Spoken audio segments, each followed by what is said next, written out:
সারা দেশে জমে উঠেছে নির্বাচনী প্রচার। ভোটারদের দাঁড়ে দাঁড়ে ছুটছেন প্রার্থীরা। নির্বাচনী সভায় গুপ্ত সংগঠন থেকে সজাগ থাকতে সবাইকে আহ্বান জানিয়েছেন বিএনপি মহাসচিব মির্জা ফখরুল ইসলাম আলমগীর। অন্যদিকে আগামী দিনে তারেক রহমানের নেতৃত্বে বিএনপি রাষ্ট্রীয় ক্ষমতায় যাওয়ার জন্য সবাইকে ঐক্যবদ্ধভাবে ধানের শীষে ভোট দেওয়ার আহ্বান জানিয়েছেন রুহুল কুদ্দুস তালুকদার দুলু। সহকর্মীদের তথ্য ছবিতে প্রতিবেদন।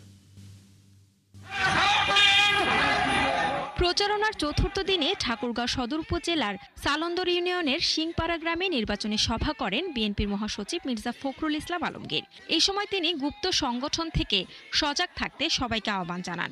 পাশাপাশি দেশের বিভিন্ন প্রান্তে সার সংকট সমাধানের আশ্বাস দেন। ফ্যালকন অ্যালুমিনিয়াম মাল্টিলেয়ার অ্যানোডাইজড হওয়ায় সম্পূর্ণ স্ক্র্যাচ প্রুফ। Falcon aluminium.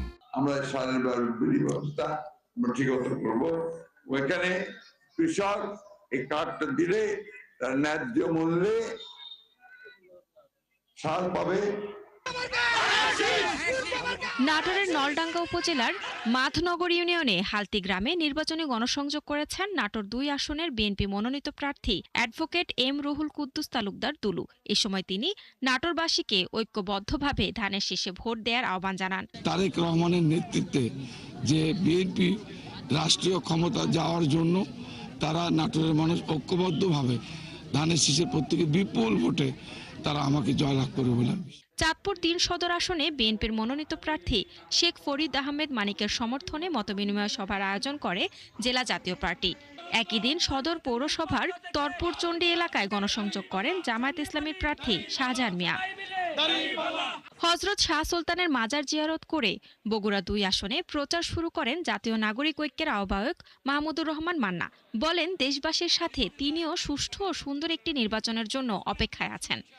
এখন কেবলমাত্র বাঁকার বক্তব্য না, এখন কেবলমাত্র দলের বক্তব্য না, এখন মানুষের মুক্তির জন্য যে বক্তব্য এইটা চাই। গাজীপুর ৩ আসনে আনুষ্ঠানিকভাবে গণসংযোগ শুরু করেছেন বিএনপি প্রার্থী ডাক্তার রফিকুল ইসলাম বাচ্চু। গণসংযোগে তিনি সবাইকে ধানের শীষে ভোট দেওয়ার আহ্বান জানান। গণসংযোগের অংশ হিসেবে কর্মী সভা করেছেন মেহেরপুর ২ আসনের বিএনপি প্রার্থী আমজাদ হোসেন। পটুয়াখালী ১ আসনে ধানের শীষ মার্কার সমর্থনে গণসংযোগ করেছেন বিএনপি প্রার্থী আলতাফ হোসেন চৌধুরীর কর্মী সমর্থকরা। অন্যদিকে এবি পার্টির কেন্দ্রীয় সিনিয়র সহসভাপতি আব্দুল ওয়াহাব মিনার তার ঈগল মার্কার সমর্থনে প্রচার চালিয়েছেন। শান্তা ইসলাম, ৭১।